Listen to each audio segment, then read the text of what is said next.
Senator Robin Padilla is recognized. Maraming salamat po, Ginoong Pangulo, at sa atin pong pinunong mayorya. A'udhu billahi minasyaitanir rajim. Bismillahirrahmanirrahim. Alhamdulillah rabbil alamin. Bismillahi wassalatu wassalamu ala rasulillahi. Assalamualaikum. Ginoong Tagapangulo, mga kagalang-galang na kasamahan, ako po ay tumitindig sa pulpitong ito ngayong hapon sa bisa po ng personal at kolektibong pribileyo. Tunay na nakapanlulumo po ang sunod-sunod na revelasyon ng kapalpakan ng isang pulutong at sindikato di umano sa DPWH. Sa halip na maging sandigan ng ating mamamayan na makapagbigay ng kinakailangang infrastructure laban sa matitinding kalamidad, naging bahagi pa po sila ngayon ng problema. Kawalan ng malasakit sa serbisyo publiko at sa kapwa. Batid ko po na si bagong kalihim Vince Dizon na aking itinuturing na kaibigan at kasama ay patuloy na nagsusumikap na linisin ang hanay ng DPWH. Ako po ay nagpapasalamat sa kanyang agarang aksyon simula sa pagsisibak ng mga tinatawag niyang bad eggs. Nakipagpulong din po siya sa mga dating kalihim ng kagawaran upang humingi ng gabay. Gayunpaman, batid ko din po na napakalaki ng hamon na kanyang hinaharap. Sabi nga po niya sa isang panayam, sa tagal ng kanyang paninilbihan sa gobyerno, wala pa siyang nakitang mas magulo at mas nakalilitong ahensya tulad ng DPWH. Ginoong Pangulo, sa ganitong sitwasyon, maituturing na natin isang klase ng kalamidad ito at nangangailangan ng kagyat na aksyon habang nagsasagawa ng investigasyon at paglilinis. Higit pa na hindi natin maaaring tanggalin ang mga proyekto ng flood controls dahil ang ulan at pagbaha ay mananatiling bahagi ng ating realidad. Kaya po ngayong araw na ito, nais ko lang pong mag-focus sa pagmungkahi ng posibleng kagyat na solusyon. Isang rescue operation, sagipin ng taong bayan sa baha, sagipin ng inang bayan sa talipandas na sistema at sabuatan. Noong unang privilege speech ni Senator Ping Lacson ukol sa korupsyon sa flood control programs ng bansa, iminungkahi ko po na pag-aralan ang posibilidad na iatas sa Armed Forces of the Philippines ang pagpapatupad ng flood control projects. Sinundan po ito ni Senator Panfilo Lacson ng pagsuporta sa out-of-the-box na idea.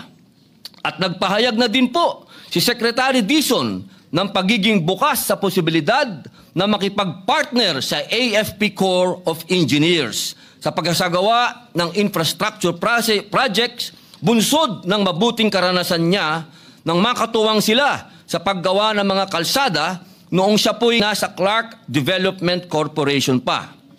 Ang pag-atas sa Corps of Engineers na maging kabilang sa solusyon ng flood control problems ay hindi makabagong ideya. Sa Estados Unidos po, mula po noong 1820s, ay kabilang na ang US Army Corps of Engineers o USACE sa mga river improvement projects patungkol sa pagsasaayos ng nabigasyon, mga simulain na mga proyekto patungkol sa flood control. Taong 1936 naman po, ipinasa ang Flood Control Act kung saan ang USACE ay naging pangunahing flood control agency ng United States na nagbabahagi pa nga ng kaalaman nito sa iba't ibang organisasyon sa loob at labas ng kanilang bansa. Dahil sa taglay na integrity at efficiency ng USACE, kahit noong unay may alinlangan sa mungkahing ito, ngunit sa kalaunan, kinilala ang kakayahan ng USACE na itayo at patakbuhin ang kanilang nationwide flood control program. Ngunit, meron pa rin konsultasyon at cost sharing sa pagitan ng federal, state at local government. Mula noon, daang-daang reservoir, levees at channelization projects ang naisagawa ng USACE sa ilalim ng kanilang 1936 Flood Control Act. At ang mga proyektong ito ay nakaprotekta na nga ng buhay at mga ari-arian, nakatulong sa paglago ng mga bayan at sa pangangalaga ng mga rural farmlands. Bagamat marahil ay nag-evolve na po ang flood control programs ng US sa kasalukuyang panahon, hindi maikakaila ang naging ambag ng tapat at mahusay na serbisyo ng kanilang Corps of Engineers na nooy pinagtitibay lamang na programa. Sa puntong ito, hindi ko po mapigilang ihalintulad ang kanilang karanasan sa atin. Ang AFP Corps of Engineers o AFP-COE na kinabibilangan ng lahat ng engineering units at personal ng AFP, isang institusyon na may higit 8 dekadang kasaysayan ng serbisyo na hindi lamang limitado sa combat engineering, kundi maging sa mga proyekto ng gobyerno na sumusuporta sa national and community development goals ng bansa. Nabanggit ko na po noong nakaraan na ang AFP ay may karanasan na sa pagtatayo ng mga health center, farm-to-market roads, mga paaralan, rural electrification projects, barangay water system, at marami pang iba.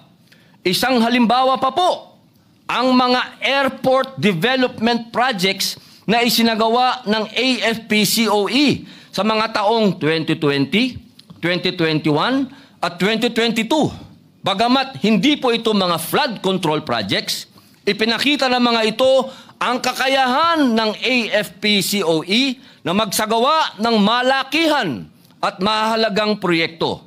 Pinakamalaking proyekto ay sa Lawag International Airport na nagkakahalaga ng 362.9 million na tinapos ng 51st Engineer Brigade sa loob lamang po ng mahigit 10 buwan.